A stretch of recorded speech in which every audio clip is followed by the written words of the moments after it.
You spoke beautifully to it in many ways already, is that how animals play a part in restoring landscape. And I think that's an important conversation right now. Just in the world, I think we're seeing a lot around climate change and animals being the problem. Mm-hmm. And that was part of the reason why I became vegetarian was, because animals are part of the problem. And you can watch so many documentaries on it. And, you can also watch so many documentaries that say the other side as Yes. well. And so how do animals restore landscapes? When Yeah. you were speaking about the bison and that, yeah, I'll let you take it from here. Yeah, so let's come back to that bison while we talk about this a little bit. And I think, first of all, one of the things I want to say is about 40% of the land the world over is not suitable for growing crops, that it is predominantly it's too rocky, it's too arid, it can't be tilled. And these are areas where animals thrive. And so to come back to our ruminant and grassland connection, because so many of these spaces, that 40%, are grasslands, that these grasslands and ruminants like bison, like African antelopes and springbok and all of these things, or in Australia, you see things like the kangaroo. Here, you also see pronghorn and elk and deer, domestic species, cattle, goats, sheep are all going to be ruminants. You have this unique relationship where there is a reciprocity and a co-evolution. But what's happening too is that that grass is a part of all these cycles that we see in news headlines. And so we often see carbon emissions attributed to animals. And you see a lot of different figures for this. And you also see methane emissions. Sometimes you see stuff about nitrogen, less so about the nutrient cycle or the water cycle. And I think this gives this idea that there is, again, just one thing, right? We're reducing everything to just one element. We are isolating carbon, which is part of a lot of different cycles that happen within nature. And carbon is something that grasslands and plants sequester, right? So they take carbon dioxide and use it and then put it inside the soil, and the soil uses carbon as an exchange to give those plants minerals and different nutrients in the soil food web, and then it stores carbon inside of the soil. And so there's this beautiful, again, reciprocal relationship that's happening between plants and photosynthesis and pulling carbon and nitrogen as well out of the atmosphere and fixing it inside of the soil. And we see carbon emissions numbers oftentimes about livestock. Many of these are an 18% number, that livestock account for 18% of the emissions, greenhouse gas emissions.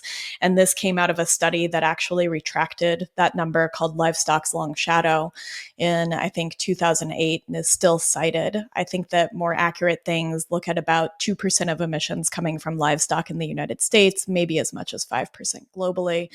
But we've just kind of focused on this one player. We look at cows being the problem.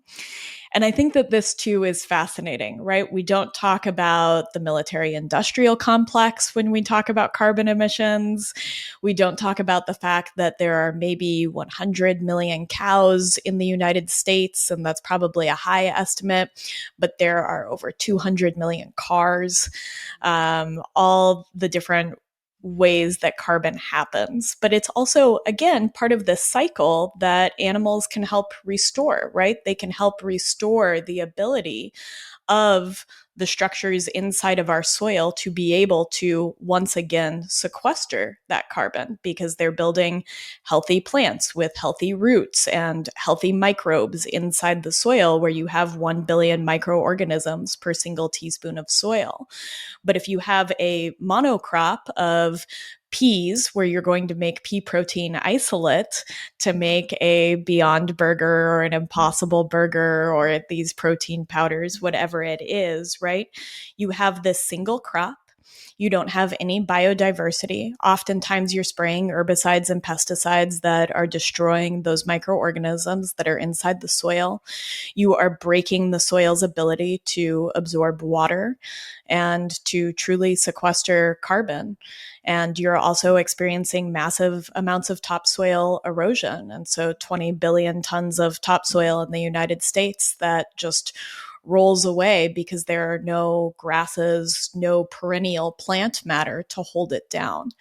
And so animals can play this role in bringing us back into that more natural state of homeostasis and reciprocity between animals and ecosystems. Mm.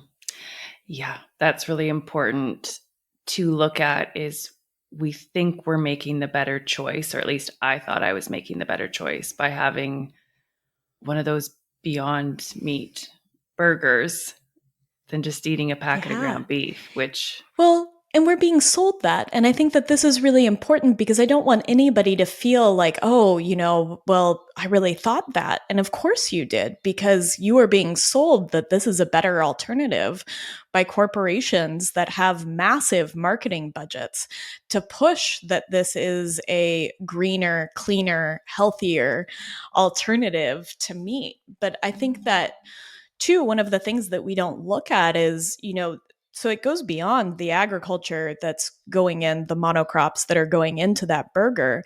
And it's also the factories. And so how much mining of iron ore happened to make all of that machinery? How much fossil fuels are we pulling up and using as plastics in that system? And so it's not just the food stuff itself and all of the processing that happens and then all of the packaging that happens, and all of this really goes to serve and be a part of the bottom line for a corporation. And you see this, the biggest investors in alternative meat are the biggest players in the big meat industry. Cargill, JBS Swift are the biggest investors in these alternative meat products. And so I think it's really about lining pockets more than yeah, anything else. yeah.